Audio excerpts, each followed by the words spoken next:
Bismillahirrahmanirrahim. Assalamualaikum warahmatullahi taala wabarakatuh.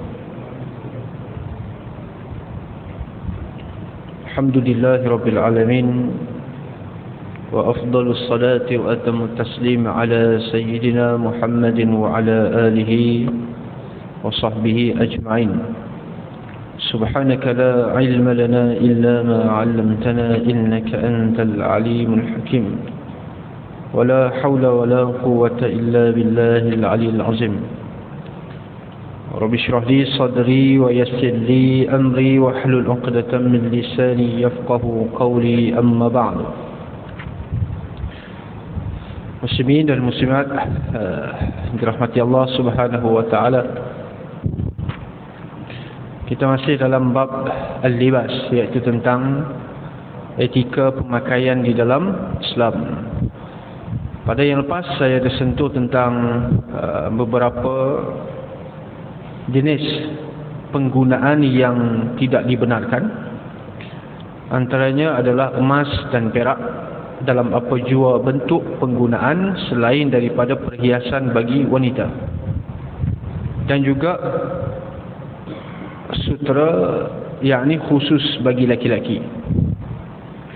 Kemudian ada satu hadis daripada Imran bin Husain radhiyallahu taala anhuma, anna Rasulullah sallallahu alaihi wasallam qala, inna Allah yuhibbu idza an'ama 'ala 'abdihi ni'matan an yura atharu ni'matihi 'alayhi.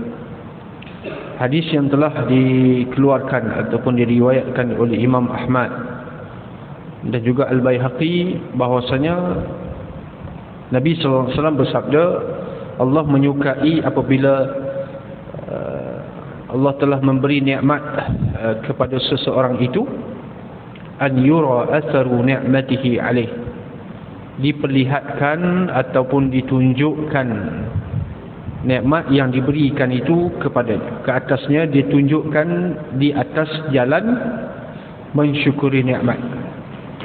Ini dipanggil sebagai tahaddus bin ni'matillah,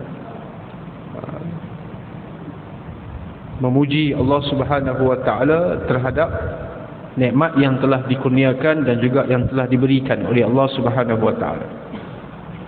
Cara berterima kasih ataupun cara mensyukuri nikmat Allah Subhanahu wa taala ini dalam pelbagai bentuk, sama ada dia mengucapkan alhamdulillah, sama ada dia memperbanyakkan amal dengan sebab mensyukuri nikmat yang Allah berikan kepada dia.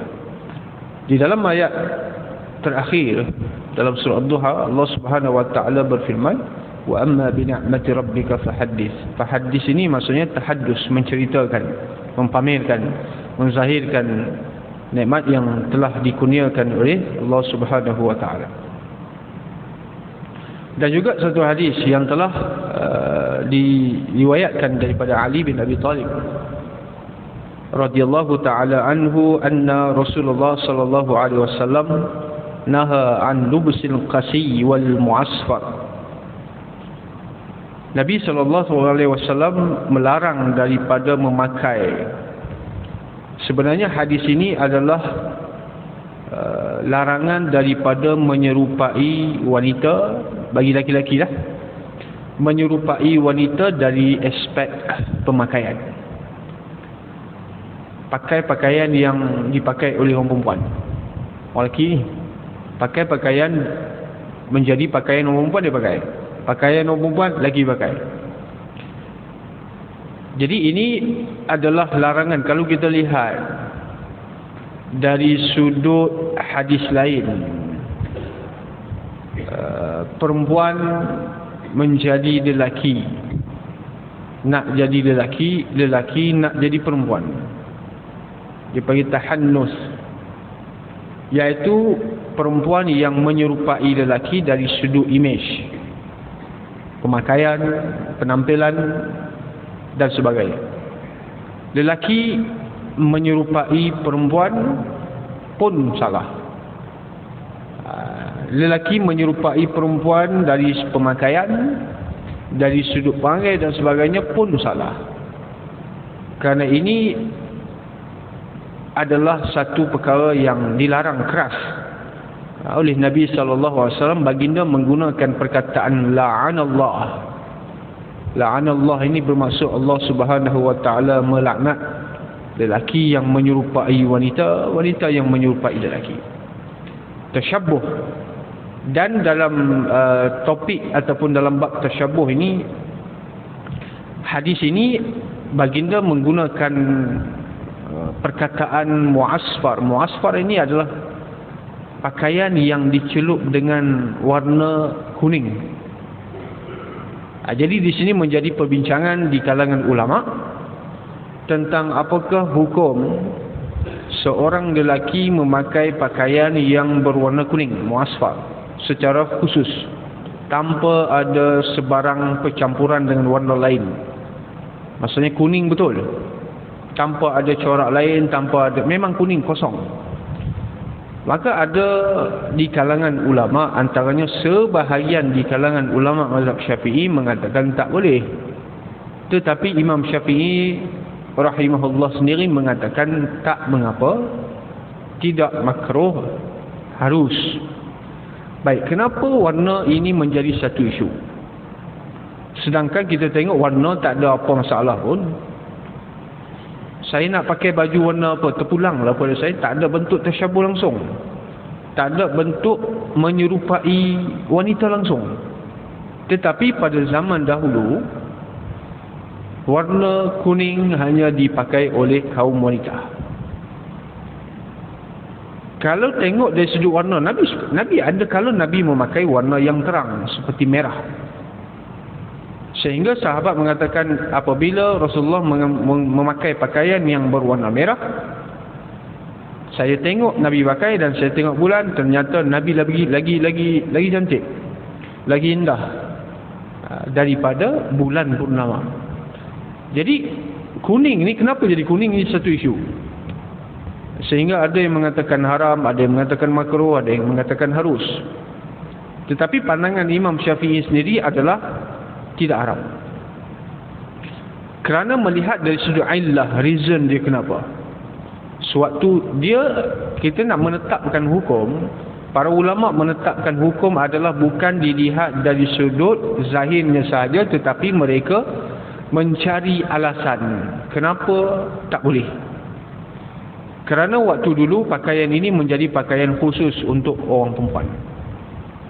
Tapi sekarang zaman makin berkembang dan berubah, dia bukan jadi pakaian khusus untuk kaum wanita saja. Warna tersebut bukan warna khas untuk orang perempuan. Tetapi kalau kita tengok dari sudut bukan orang perempuan pakai, tapi dari sudut agama lain, adakah warna itu melambangkan keagamaan bagi agama lain?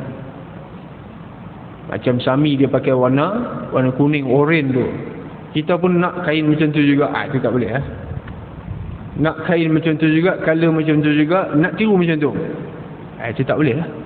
Dipanggil tashabbuh. Man tashabbaha biqaumin fahuwa minhum. Siapa yang menyerupai satu-satu kaum. Kaum di sini dengan maksud agama. Kaum di sini bukan dengan maksud bangsa. Jangan salah faham apabila kita mentafsirkan hadis ini, siapa yang menyerupai satu kaum maka dia di kalangan mereka. Kaum di sini bukan maksud dari sudut budaya, bukan dari sudut bangsa. Kaum ini adalah dari sudut keagamaan.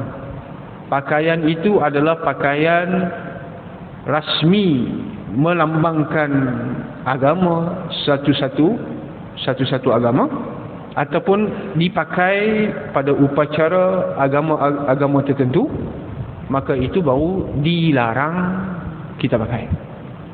Tapi kalau setakat kita pakai sebab dia cantik, lagi satu dia adalah pakaian bagi bangsa tersebut, tak ada kena-mengena dengan agama dia, tak ada kena-mengena dengan ritual agama dia.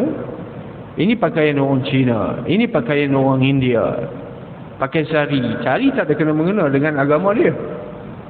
India Muslim pun pakai sari juga, tak ada kena-mengena dengan agama dia. Itu cuma pakaian bagi kaum, cuma pakaian bagi bangsa, tidak ada kena-mengena dengan agama. Maka tidak ada kesalahan di situ. Yang dilarang, yang dimasukkan dalam hadis itu adalah tasyabbuh, menyerupai dari aspek keagamaan. Budaya tak ada masalah, kita bukan menentang budaya. Islam tidak menentang budaya lain, tidak menentang bangsa lain. Kerana Islam itu bukan pilih bangsa, dia adalah agama, cara hidup, jalanan yang telah ditetapkan. Cuma sebagai contoh macam mana kita memahami hadis itu bukan dari sudut zahirnya semata-mata, tetapi melihat kepada illah, melihat kepada alasan di sebalik hadis tersebut. Macam saya sebutkan tadi, memang baginda melarang, sehingga dalam hadis yang lain daripada Abdullah bin Umar bin Amru radhiyallahu taala anhuma قال رأى علي النبي صلى الله عليه وسلم ثوبين معصفرين. Nabi melihat saya memakai pakaian berwarna kuning. Nabi melihat saya memakai warna, dia bukan kuning sangat. Mu'asfar ni dia kuning nak warna jingga sikit.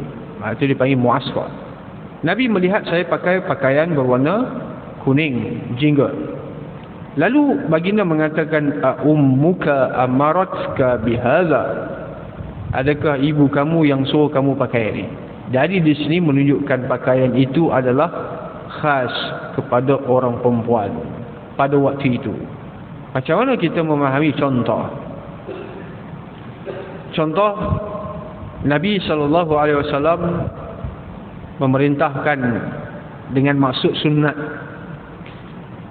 bersugi setiap kali nak solat. Laula an asyqa ala ummati la amartuhum bisiwaki 'inda kulli salatin. Seandainya tidak menjadi satu benda yang susah, kesukaran, kepayahan ke atas umat aku nak memerintahkan mereka supaya bersugi setiap kali nak solat. Jadi kewajipan ada tak? Tak ada. Kewajipan bersugi tidak ada sebab kesukaran. Jadi adakah yang dimaksudkan di sini adalah kayu sugi? Literally kayu sugi. Bermaksud kalau dia tak pakai kayu sugi, dia tak dapat pahala. Ini kena faham. Sunnah adalah menghilangkan bau mulut, menghilangkan kesan yang ada dalam mulut, menghilangkan warna, nak memutihkan gigi, bukan hanya dengan menggunakan kayu sugi. Tapi kalau orang faham, dia kata sugi-sugi lah, tak boleh pakai benda lain. Pakai berus gigi tak dapat pahala sunnah. Ini orang salah faham. Sebab apa? Dia kita faham, dia kena faham reason dia. Jangan ambil hadis tu literal, secara zahir saja. Sebab zaman Rasulullah itu salah satu alat, satu-satunya alat yang ada. Zaman Rasulullah satu-satunya alat yang ada untuk gosok gigi adalah arak. Kayu arak. Kayu arak tu kayu sugi lah. Kita panggil sugi. Dia arak. Tak ada lagi berus gigi. Tak ada lagi ubat gigi. Maka matlamat dia, maqasid dia ataupun matlamat dia adalah menghilangkan bau, memutihkan gigi, membersihkan mulut. Jadi itu matlamat dia, itu reason dia. Jadi kalau ada alat selain daripada itu, tetap dapat sunnah juga, tetap dinamakan sebagai dapat pahala juga. Jangan kita faham yang tu saja. Ini macam mana supaya hadis itu relevan, supaya hadis itu sesuai. Kita bukan menilai orang apabila orang itu pakai, contohlah tadi saya sebut tentang pakaiannya. Kita menilai daripada image, kita menilai daripada luaran. Dia kadang setengah perkara boleh kita nilai daripada luaran, setengah perkara tidak boleh kita nilai daripada luaran. Bukan bermaksud ke semua keadaan kita tak boleh nilai orang. Ini banyak kali saya tekankan. Tentang apa? tentang kita menilai orang lain, kita menghukum orang lain, adakah boleh, adakah tak boleh? Itu isu dia. Nak kata tak boleh langsung pun tak juga. Nak kata boleh pun keseluruhan setiap perkara pun tak juga. Sebab itu Imam Nawawi dalam Riyadhus Salihin dia ada satu topik. Imam Nawawi mengumpulkan hadis-hadis tentang apa? Ijra'i ahkamin nas 'ala zahirihim wa sarairuhum ila Allah. Satu bab Imam Nawawi mengatakan apa? Meletakkan hukum ke atas orang lain berdasarkan luaran. Rahsia dia, hati dia serah pada Tuhan. Kadang orang faham salah dengan mengatakan segala-galanya adalah terletak pada hati. Adalah saya tu baca tak semayang pun tak apa, yang penting kita jaga niat hati baik. Ini satu jalan pintas. Dia cuba mencari jalan pintas. Kalau macam itulah senang. Dia bebas buat apa kesalahan, dia bebas buat apa dosa, yang penting hati baik. Ini cakap perkataan begini bahaya. Sebab apa? Dia akan buka pintu kemaksiatan bebas. Orang boleh buat dosa. Yang penting dia kata apa? Yang penting saya jaga hati, jaga niat saya. Ini perlu kita faham, niat yang baik tidak menghalalkan perbuatan yang buruk. Perbuatan yang salah tetap salah tanpa mengira niat. Perbuatan kita menilai dari sudut perbuatan. Contohlah saya buat. Seorang suami dia mengatakan kepada isteri, anti taliqun, saya telah menceraikan awak. Seorang suami dia kata, saya telah menceraikan awak pada isteri dia. Lepas tu bila dia hadapkan ke mahkamah, bawa kes, dia kata, saya tak niat.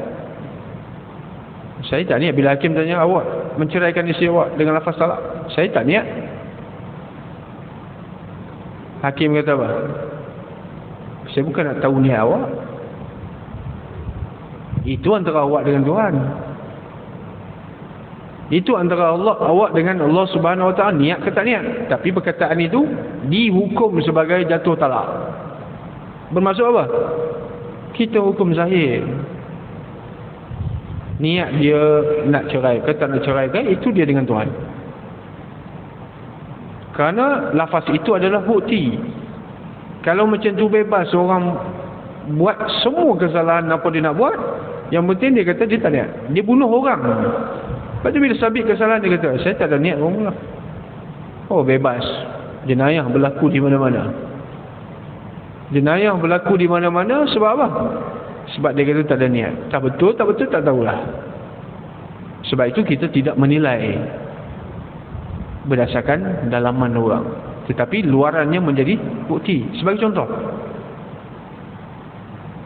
dalam surah At-Taubah Allah Subhanahu Wa Taala berfirman dalam ayat yang kelima,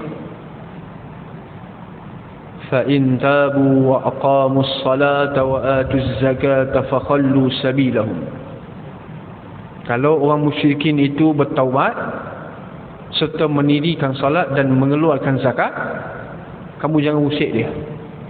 Kamu jangan kacau dia kerana dia dah menjadi saudara kamu. Bermaksud kita menilai berdasarkan luaran. Usamah bin Zaid radhiyallahu taala anhuma, Usamah bin Zaid. Mungkin tuan-tuan pernah dengar, popular nama ni.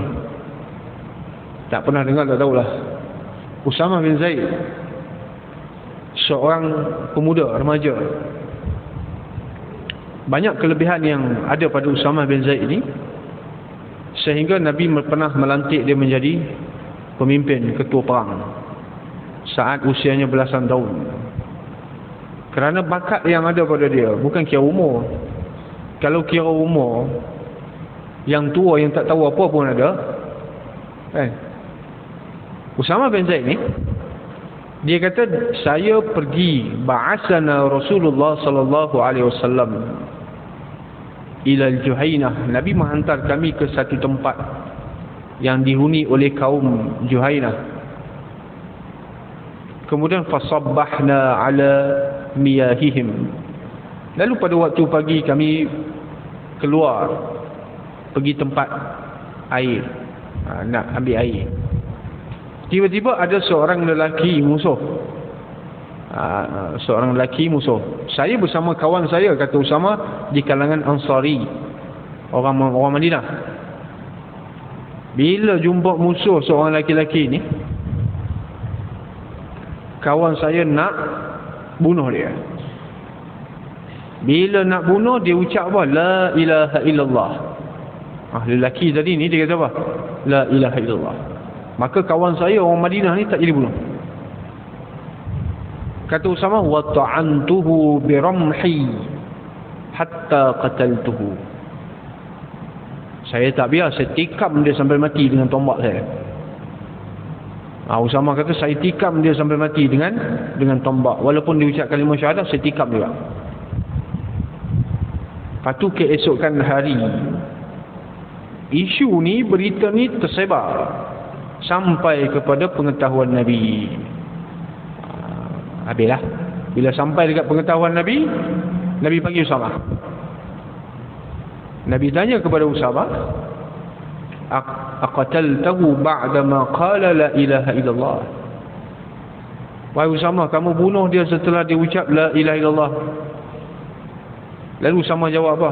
Qultu kana muta'awwizan.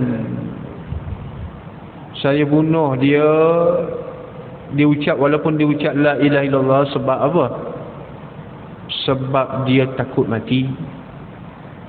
Dia nak selamatkan diri saja, dia berpura-pura lalu ucap la ilaha illallah.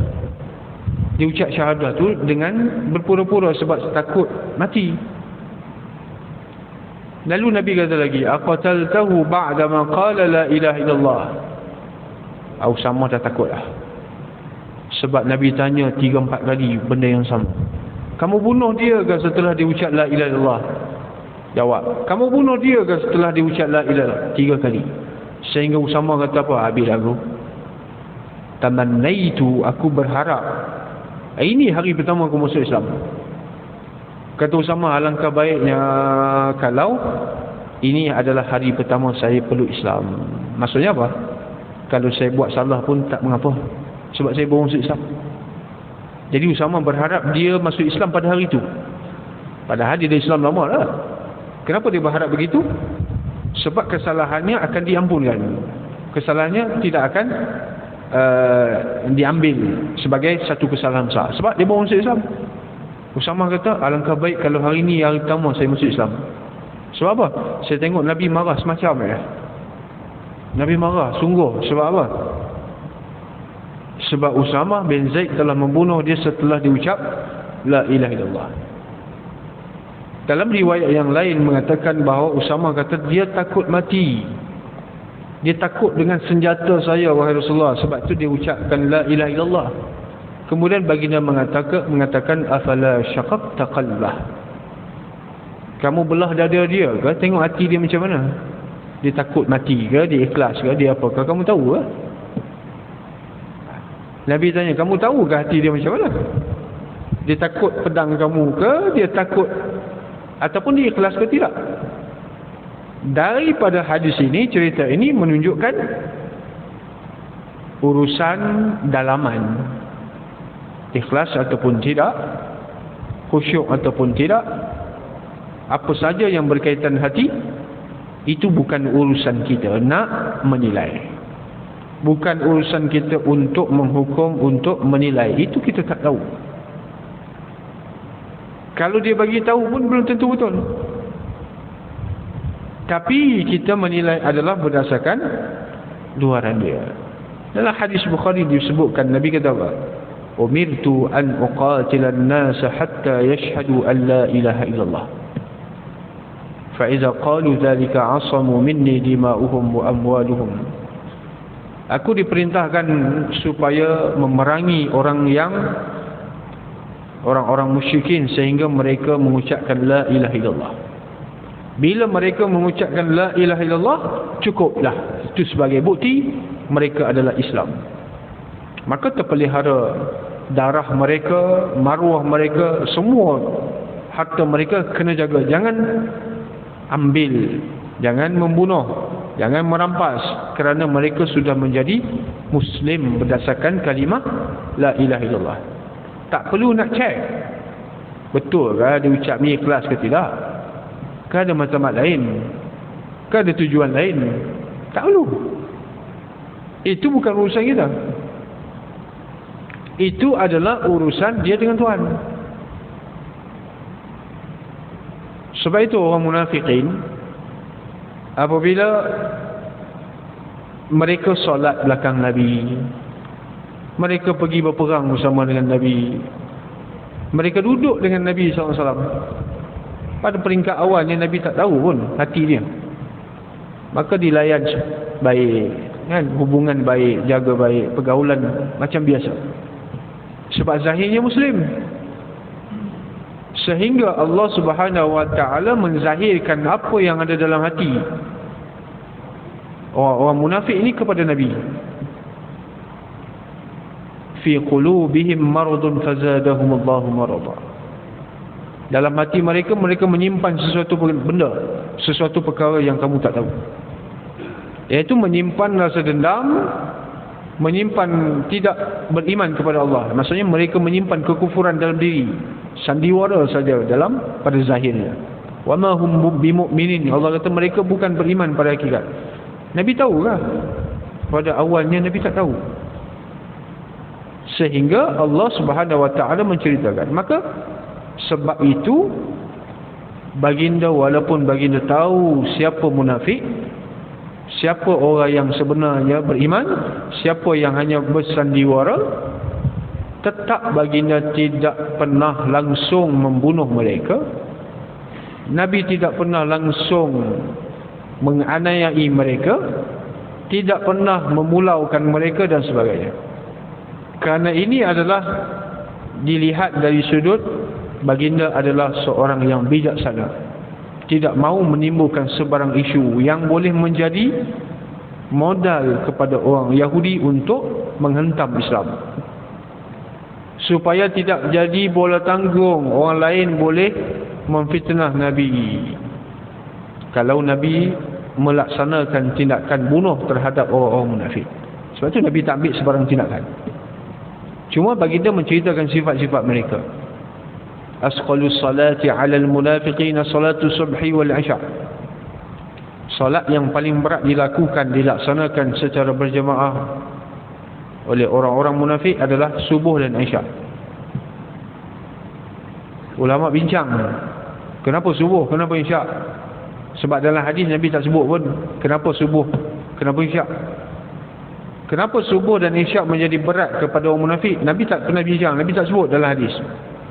Ulama yang terkemudian mereka bincang, kerana solat subuh dan isyak adalah waktu gelap.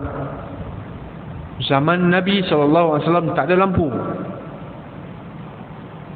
jadi datang ke masjid masih lagi gelap waktu subuh, datang isyak pun gelap waktu malam. Jadi bila gelap, orang tak nampak siapa yang datang, siapa yang tak datang. Awak tak nampak saya datang pun tak beri apa-apa makna pun. Sebab orang munafik datang untuk tunjuk muka ya. Orang munafik datang ke masjid untuk tunjuk muka kepada orang lain. Nak kata dia datang juga. Habis kalau gelap, datang dan tak datang sama ya. Orang tak tahu juga. Itu adalah alasan kenapa solat subuh dan isyak menjadi berat dilakukan oleh orang-orang munafik, kerana orang tak dapat lihat muka mereka, orang tak dapat lihat kehadiran mereka. Jadi baik tak datang. Ini menunjukkan bahawasanya mereka bukan ikhlas pun. Mereka bukan ikhlas. Hal-hal tentang ini kalau kita lihat dalam Al-Baqarah, yang mana menjadi inspirasi terhadap peristiwa Perang Badar. Apabila Nabi di kalangan Bani Israel yang bernama Samuel, iz qala lahum nabiyyuhum inna Allaha qad ba'atha lakum Taluta malika.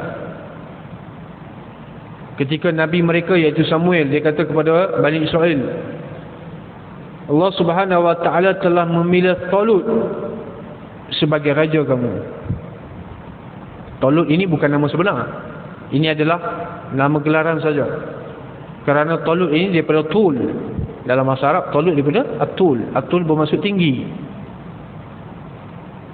Sebab dia dinamakan, digelarkan sebagai Talut, sebab dia mempunyai fizikal yang tinggi lambai. Dan mempunyai bentuk badan yang sasa. Ini panggil Talut. Apabila Nabi mereka mengatakan Allah pilih Talut sebagai ketua, mereka protes. Mereka protes. Walaupun itu adalah perintah Allah, mereka protes, tak puas hati. Mereka kata, anna yakunu lahul mulk. Macam mana dia boleh dapat jawatan ni? Dia orang kampung ya. Walam yu'ta sa'atan minal mal. Dia bukan ada duit. Dia orang kampung. Sebut dalam tafsir, Talut ini adalah daripada Baitin Haqir. Dia orang kampung, seorang petani saja. Macam mana dia boleh jadi ketua? Sebab dia tak ada kelayakan. Ini mengikut tanggapan kaum dia. Lalu Nabi mereka mengatakan Allah pilih bukan sebab tu. Bukan sebab dia tak ada duit. Bukan sebab dia orang kampung. Allah pilih dia sebab wazadahu bastatan fil ilmi wal jism. Kerana dia ada ilmu. Biarlah dia miskin pun, yang penting dia tahu, dia pandai, dia bijak dalam satu-satu urusan. Ilmu apa yang dimasukkan? Tentang siasatul harbi, hal ehwal peperangan, dia tahu strategi perang dan sebagainya. Wa siasatul ummah, dia tahu mentadbir orang, menguruskan, mengatur orang, menguruskan, mentadbir dan semua, dia tahu. Maka sebab itu dia dapat kelayakan. Allah Subhanahu Wa Taala pilih dia. Bukan sebab dia orang miskin ke tak kaya ke. Lagi pula wal jismi, dia ada kekuatan, badan fizikal dia besar, baru boleh jadi panglima. Kalau kurus, kering, pendek, mana boleh jadi panglima? Nak jadi panglima apa, musuh tengok pun senyum kan. Jadi mesti kena ada kriteria. Mereka protes sebab mereka anggap jawatan itu hanya layak dapat bagi mereka yang ada duit. Kemudian Allah tutupkan ayat. Allah kata apa? Yu'til mulkahu may yasha wallahu wasi'un alim. Allah beri kepada siapa-siapa yang dia nak. Jadi rupanya dalam pengikut Talut ni pun ada parasat juga. Ada juga kutu-kutu ataupun disebut sebagai munafik. Apabila Allah Subhanahu Wa Taala uji mereka, mereka dalam satu perjalanan perang, nak berperang dengan tentera musuh yang dipimpin oleh Jalut. Talut, Jalut. Innallaha mubtaliikum binaharin. Kata Nabi mereka, Allah akan uji kamu dengan satu sungai. Jalan jauh-jauh, perjalanan jauh, musafir jauh. Perkara yang pertama yang kita cari adalah air. Tak cari makan, nak makan sedap ke apa tak. Itu bukan. Bila kita musafir, penat, tengah padang pasir, panas, perkara pertama yang kita cari adalah air. Kalau orang bagi makan pun kita tolak. Sebab itu bukan keperluan kita, bukan kehendak kita. Allah akan uji kamu dengan sebatang sungai. Lalu dah beri pesan dan nasihat dah. Faman syariba minhu falaysa minni. Siapa yang minum secara berlebihan, dia bukan di kalangan aku. Yang diperintahkan supaya minum sekadar perlu saja. Cedok satu cedok, kemudian teruskan perjalanan. Tapi yang degil ini dia berkampung dekat situ. Dia berkampung kat situ, dia duduk minum air sampai perut penuh, sampai kembung perut. Akhirnya tak larat Nabi berang. Macam kita lah buka puasa, bila makan berlebih-lebihan, minum air 1 jam habis minum, makan berlebih-lebihan, lepas tu nak pergi tarawih pun jadi lemah, malas, akhirnya tidur je. Ini yang berlaku Last mereka kata apa? La taqata lana al-yawma bi Jalut wa junudih. Kami tak larat dah. Kamu pergilah. Yang pergi itu berapa orang? 313 orang satu riwayat. Ini yang jadi inspirasi daripada perang Badar. Peperangan Badar zaman Rasulullah 313 orang mengikut riwayat yang masyhur, ikut pendapat yang masyhur. Kerana ini yang berkualiti, yang lain itu munafik. Yang lain itu perosak. Yang berkualiti saja hanya yang terpilih. Itu Allah Subhanahu Wa Taala uji dengan sebatang sungai itu sebab nak tengok yang mana yang betul-betul kualiti. Nak pilih yang mana berkualiti. Yang lain tu kalau orang Kedah dia panggil buang buruk. Buang buruk. Masa durian kalau luruh pertama kali itu dia panggil buang buruk, tak boleh pakai. Ini dia panggil buang buruk. Tak mau nak buang, nak bersihkan yang mana betul-betul yang ada kualiti yang tinggal. 300 lebih ya. Jadi sifat begini ada pada setiap kaum. Ada pada setiap bangsa, ada pada setiap kaum. Ada golongan yang disebut sebagai perosak. Baik mana-mana kaum pun ada. Jadi yang inilah, puak inilah yang Nabi SAW sebut sebagai munafik, yang Allah Subhanahu Wa Taala menggunakan perkataan sebagai munafik. Cuma dalam bab melabel orang ni, ini satu hal lain. Dalam melabel orang ni tak boleh nak tuduh orang dengan panggilan begitu, sebab dia perkara yang tersembunyi. Apabila orang tu melakukan perkara yang kita sendiri tak tahu, munafik ni, nifak ni tersembunyi, kita tak boleh nak label orang. Kita tak boleh nak kutuk orang lain. Wala tajassasu wala yaqtab ba'dukum ba'da. Atuhibbu an ta'kula lahma akhihi maytan fakarihtumuh. Tajassus ini maksudnya mencari kesalahan orang lain. Dia korek. Oh, akhirnya aku dapat dia pernah buat salah begini. Ini sikap yang ada pada semua orang. Perangai suka cari salah orang. Itu dipanggil tajassus. Satu larangan. Kadang benda-benda macam ni atas dasar apa? Untuk menjatuhkan, untuk mencemarkan nama baik dia, untuk menjatuhkan karakter dia, dengan sebab kita cari kesalahan dia, korek balik. Ataupun yang lebih teruk lagi adalah kita cipta satu perkara yang dia tak pernah buat. Ini lagi teruk lagi. Allah menggunakan satu bentuk kiasan, makan daging kawan sendiri. Bagi kesalahan orang yang mengumpat di belakang. Imam Syafi'i walaupun diberi kelebihan oleh Allah Subhanahu Wa Taala, kelebihan Imam Syafi'i ni dia tak minta pun, tetapi Allah beri kelebihan kepada beliau.